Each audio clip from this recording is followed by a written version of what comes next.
তোমাদের ক্লাবে কয়জন আছে? সবাই আসতেছে রেগুলার ক্লাবে?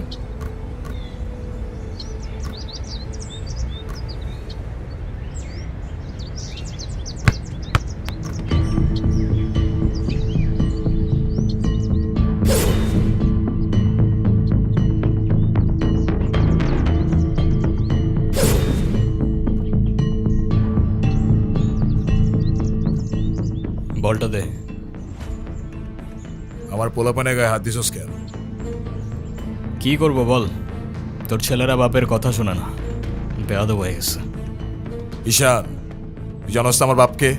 নে সালা, তুই যদি না জানিস তোর বাপকে, আমি কি করে জানবো? সময় আমারও আসবে ঈশান। হ্যাঁ আসবে তো, অবশ্যই আসবে। আর কুত্তেকা দিন আতা है ভাই, ঢোমারি তোরও আসবে। ভাই, তোমার সাথে একজন দেখা করতে আসছে। গিয়ে বল ভাই বিজি, পরে আসতেছি। তোমার মা আসছে ভাই।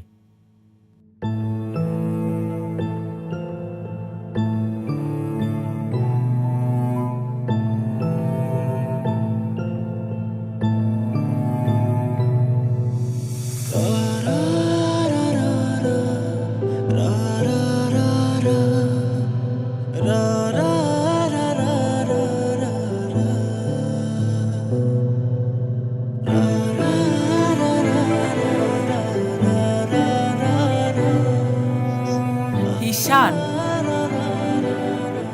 হ্যাপি বার্থডে বাবা। বাহ, আপনার মনে আছে অ্যাটলিস্ট।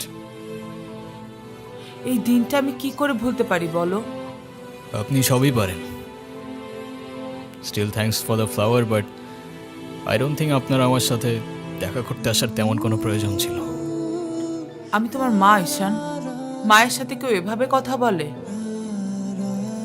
সরি, বাট আমার মা আমাকে অনেকগুলো বছর আগেই ছেড়ে চলে গিয়েছে। আমি তোমাকে ছেড়ে যাইনি, সত্যি বলতে ওই সময়টাই ওইরকম ছিল। মনে করিয়ে দেওয়ার প্রয়োজন নেই, আমি ভুলিনি আর কখনো ভুলবো না। আমি আপনার আঁচল ধরে বারবার বলছিলাম, মা আমায় ছেড়ে যেও না। মনে আছে আপনি আমায় কি বলেছিলেন? আপনি আমায় ধাক্কা দিয়ে দূরে সরিয়ে বলেছিলেন যেন আমি আপনার পিছনে আসি। তারপর আমি তো কখনো আসিনি, তো আপনি কেন বারবার চলে আসেন? আমি তোমাকে না দেখে থাকতে পারি না বাবা, আমি তো শুধু তোমার জন্যই আসি। সরি, আপনি অনেক বেশি লেট করে ফেলেছেন। আর এমনিতেও আপনাদের জন্য আমার আর কোনো ইমোশনস কাজ করে না। আই হোপ আপনি বুঝতে পারবেন।